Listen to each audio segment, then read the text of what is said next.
চট্টগ্রাম দক্ষিণ জেলা ছাত্রদলের সাবেক নেতাদের মতবিনিময় সভা অনুষ্ঠিত হয়। চট্টগ্রাম প্রতিনিধির পাঠানো তথ্যচিত্রে বিস্তারিত।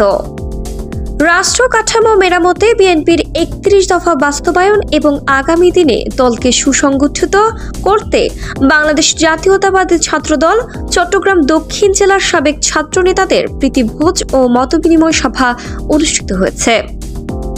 চট্টগ্রাম দক্ষিণ জেলা ছাত্রদলের আহ্বায়ক কমিটির সদস্য এম হান্নান রহিম তালুকদারের সঞ্চালনায় নগরীর বহদ্দারহাট এলাকার একটি রেস্টুরেন্টে এই মতবিনিময় সভা অনুষ্ঠিত হয়।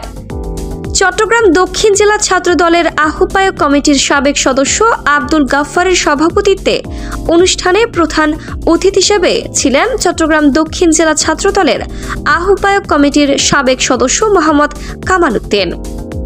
অনুষ্ঠানে অন্যান্যদের মধ্যে চট্টগ্রাম দক্ষিণ জেলা ছাত্রদলের আহ্বায়ক কমিটির সাবেক ছাত্রদল নেতা মোহাম্মদ হেলাল উদ্দিন, মোহাম্মদ শওকত, ডাক্তার মোহাম্মদ ফারুক আহমেদ, অ্যাডভোকেট ওহিদুজ্জামান সহ চট্টগ্রাম দক্ষিণ জেলার ৮টি উপজেলার সব কয়টি থানা এবং ইউনিয়নের সাবেক নেতৃবৃন্দ ও নেতাকর্মীরা উপস্থিত ছিলেন।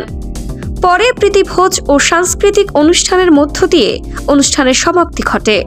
সভায় বক্তারা দলকে সুসংগঠিত করতে আমরা ঐক্যবদ্ধভাবে কাজ করে যাব বলে প্রতিশ্রুতি দেন।